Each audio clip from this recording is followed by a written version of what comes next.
हाय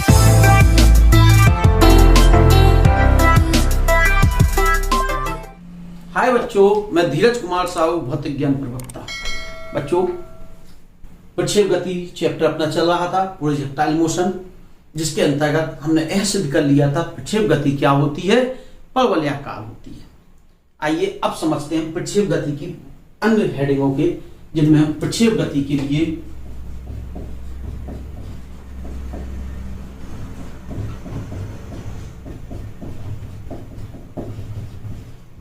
उड्डयन काल, किस काल? उड्डयन काल, फ्लाइंग टाइम ऑफ फ्लाइंग। ठीक है,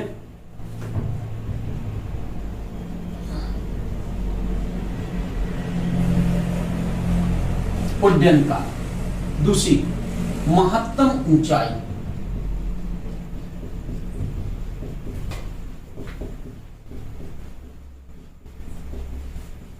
मैक्सिमम हाइट, मैक्सिमम हाइट तथा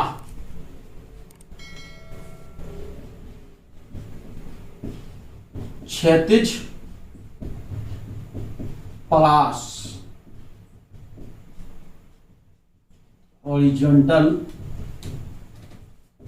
रेंज के बारे में जानेंगे के सूत्र। इनके सूत्रों की हम स्थापना करने जा रहे हैं। तीन हेडिंगें हैं, जिनमें हम फ्लाइंग टाइम मींस उड्डयन काल जानेंगे, मैक्सिमम हाइट मींस महत्तम ऊंचाई जानेंगे, और हॉरिजॉन्टल रेंज के बारे में जानेंगे, इन सब चीजों को चलते हैं क्रम से। सबसे पहले प्रक्षेप गति हमने बताया था, जब किसी पिंड को क्षैतिज से कुछ कोण पर ऊपर की ओर फेंका जाता है तो वह गुरुत्वीय त्वरण के अंतर्गत क्या करती है, गति करती है। तो और उसका पथ परवलयाकार होता है या वक्राकार होता है। इस गति को हम क्या कहते हैं, प्रक्षेप गति। तो वही चीज हम उस क्षेत्र को यहाँ पर बना लेते हैं और उसके कुछ जरूरी चीजें हम यहाँ पर लिख लेते हैं। एक्स अक्ष है, वाई अक्ष है।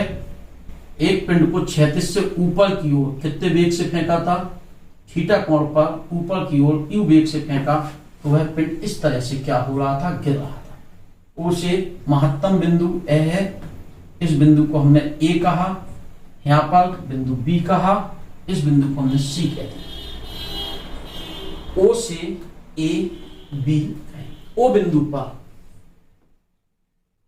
नंबर पहले क्षैतिज गति में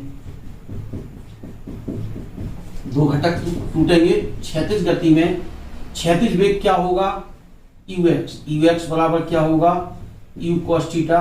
त्वरण होगा ax बराबर 0 और विस्थापन sx इक्वल टू, अगर क्षैतिज में यहां से यहां तक कर लेंगे तो इसे अपन r कहेंगे, और महत्तम ऊंचाई लेंगे तो हम इसे h कहेंगे। ठीक है, और ऊर्ध्व गति में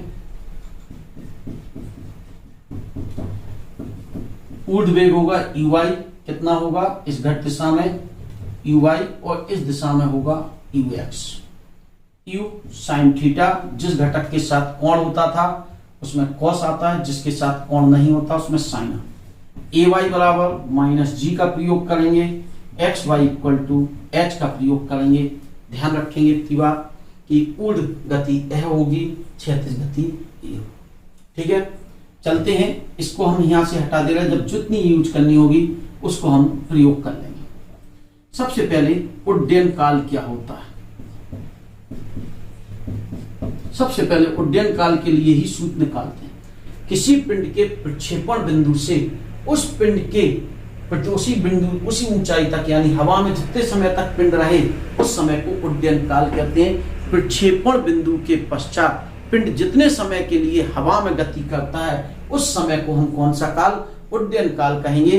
इस पेन को हमने फेंका और यह पेन यहां से यहां तक जाने में 3 सेकंड हवा में रहा, तो इस 3 सेकंड को हम कौन सा काल कहेंगे, उड्डयन काल। उदाहरण बताया, 3 सेकंड नहीं उड्डयन काल, कुछ भी हो सकता है। ओ ए बी पथ में लगा समय उड्डयन काल, यानी उड्डयन काल बराबर ओ ए बी पथ में लगा समय। ठीक है, इस समय को यानी ओ ए बी पथ में लगा समय, सी से ए तक जाने और ए से सी तक आने में लगा समय। सी से ए तक जाने व ए से सी तक आने में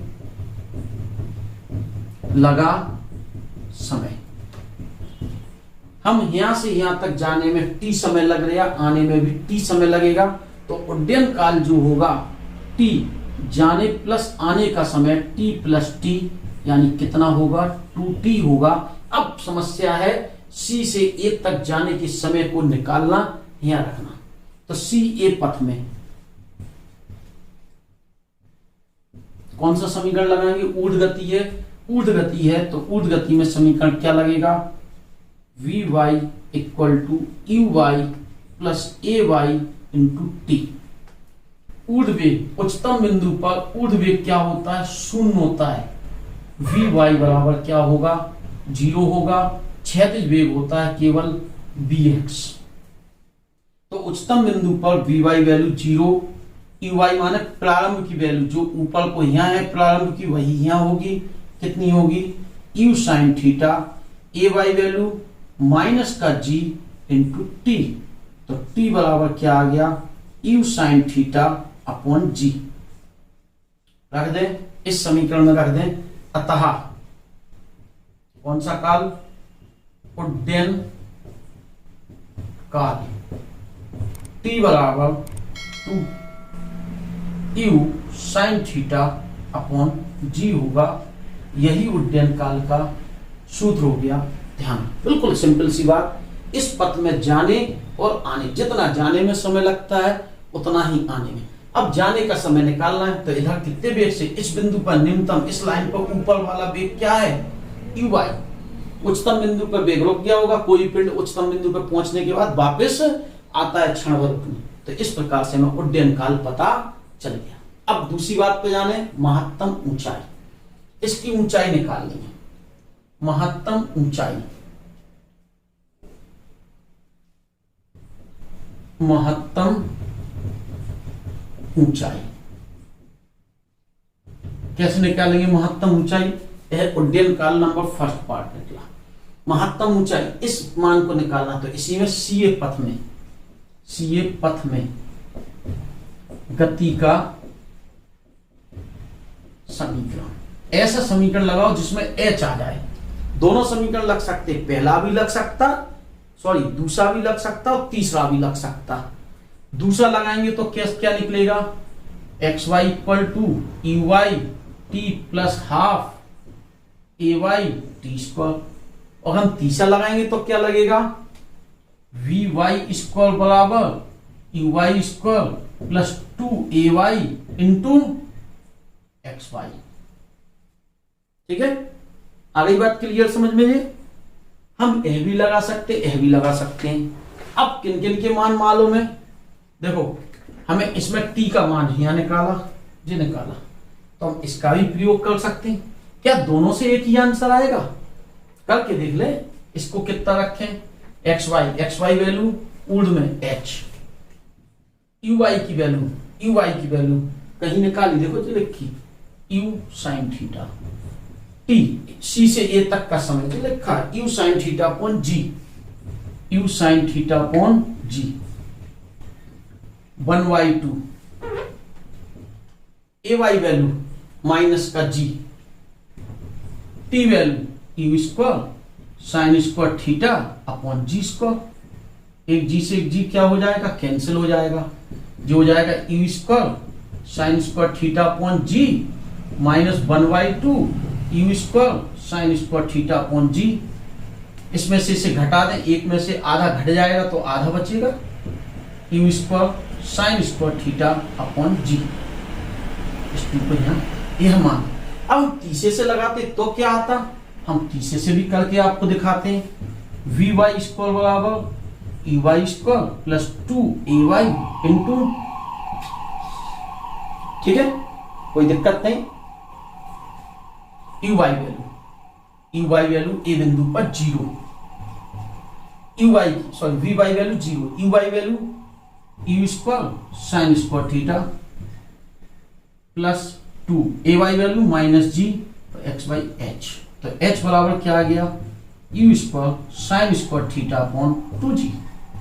क्या चीज देख रहा है, एक ही फार्मूला आ रहा है, तो हमें किससे करना चाहिए, दूसरे से या तीसरे से, जो उस समय आपके दिमाग में आए उससे। हम तीसरे से यहाँ कर देते हैं, दूसरे वाले भाग को हटा देते हैं, जिससे हमें तैयार करने में सुविधा है। समीकरण लगाओ, गति का समीकरण वी वाई स्क्वायर बराबर u y square plus 2ay into x y. जब y अक्ष के समीकरण हुए तो पूरी वैल्यू y अक्ष की रखेंगे, जब x अक्ष का समीकरण प्रयोग करें तो पूरी वैल्यू x अक्ष। चलो u y value 0, u y u sine theta का whole square plus a Y value minus g into h, इसे इस तरफ ले आओ 2gh बराबर u square sine square theta, तो h बराबर u square sine square theta upon 2g, महत्तम ऊंचाई का सूत्र आ गया। अब किसका निकालेंगे, अब क्या रहती है क्षैतिज परास। तीसरे पार्ट की ओर चलते हैं, कौन सा परास, क्षैतिज परास, हॉरिजॉन्टल रेंज। क्षैतिज परास के लिए क्षैतिज परास OCB, OCB क्षैतिज परास मींस R, तो क्षैतिज गति क्षैतिज पथ में, क्षैतिज पथ OCB में गति का समीकरण। कौन सा समीकरण लगाएं, पहला दूसरा तीसरा, दूसरा लगाएंगे।